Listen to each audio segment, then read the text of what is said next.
You won't believe it. When Marty showed the dress to Missy, Missy couldn't help but laugh, and from that moment on, all barriers disappeared.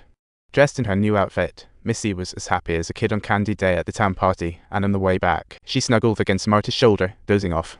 Suddenly, Marty's stomach growled, and Clark asked if she was giving birth, startling Marty.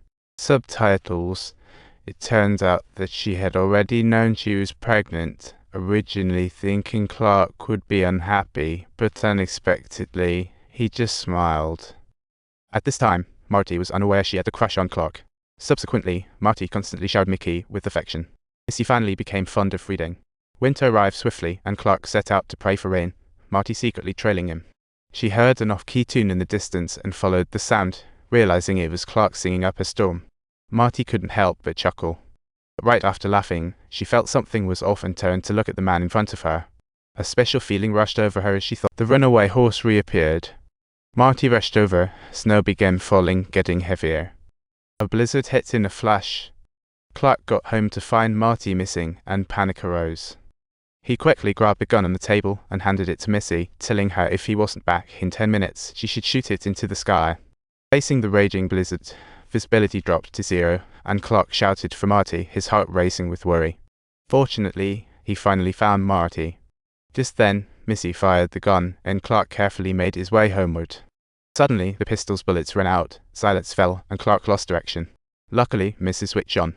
As she banged a spoon on a pot, making noise non-stop, helping Clark navigate slowly back. At this moment, tears filled Mrs. eyes, recalling she nearly lost her life to dust. After Clark brought Marty back, he stayed by her side all night, only relaxing when he saw her wake up at dawn. As the chicken blood melted away, Marty was about to celebrate her first Christmas in this family. At the dinner table, Missy asked Marty if her father would tell her stories. Marty hesitated, saying her parents were gone, so who would be there for her this Christmas? This question stumped Marty. Yes, she always wanted to go home, but she never thought about how no one would be there to spend Christmas with her. Clark quickly broke the awkward silence, saying that the joy of Christmas is about the meaning of the gifts and the company, which makes no difference. Looking at the tall yet thoughtful man in front of her, Marty smiled again. She had never felt this safe before. In the days leading up to Christmas, Marty taught Missy how to read, and even how to become a fine lady, obviously different from before. This time they all wore smiles. Unknowingly, Marty had become an irreplaceable part of this family. On Christmas Day, Clark prepared gifts for his daughter, and Marty made a beautiful cradle for her. For Marty, that was the best gift.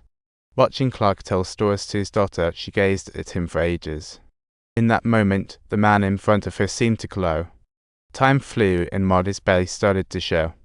One day, Marty felt intense cramping. Looks like it was time. With no time to fetch the midwife. Clark had delivered cows before, so he decided to put his skills to use and help Marty deliver. Luckily, everything went smoothly, and they welcomed a cute little chubby baby. As the winter snow melted, blossoms began to peek out in the trees, and spring seeds were sown in the runway. Marty playfully ran behind Clark, teasingly pushed him down and then turned to run, with Clark chasing after her, their laughter filling the air. At some point, their home became filled with happiness. Dad, she laughed joyfully. In reality, the only thing between them was a flimsy piece of paper. One day, the barn caught fire. Marty nervously watched Clark rush into smoke, her heart in throat.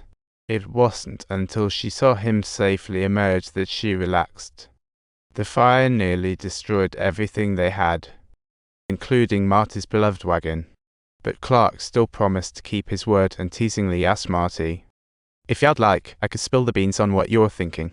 Marty didn't respond, but mentioned he should put some ointment on his. Clark naturally didn't want Marty to worry, so he took her to the place where he often prayed, explaining that prayer's about hoping for no disasters. It's about having someone to stand by you when calamity strikes. While saying this, Clark's gaze stayed on Marty, as if trying to keep her there. After Clark left, Marty sat in place, lost in thought. She closed her eyes, reminiscing about everything she had been through. There was sadness, helplessness, and anger.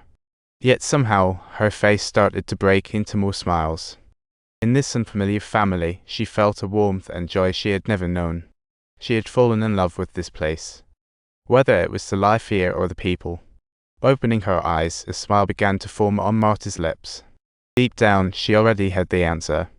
She secretly wrote a letter, hoping Clark would want her to stay. Then she tucked the letter into the book by Clark's bedside. But while Missy was tidying up the dad's clothes, she accidentally dropped the letter on the floor. When Clark returned home, Marty eagerly waited for him to say something, but all she got was cold silence. Naturally, Marty assumed Clark didn't want her to stay, so she offered to leave. Clark immediately felt downcast, but he chose to respect Marty's decision, walking to the window and feeling heartbroken as he watched Missy learn about her departure.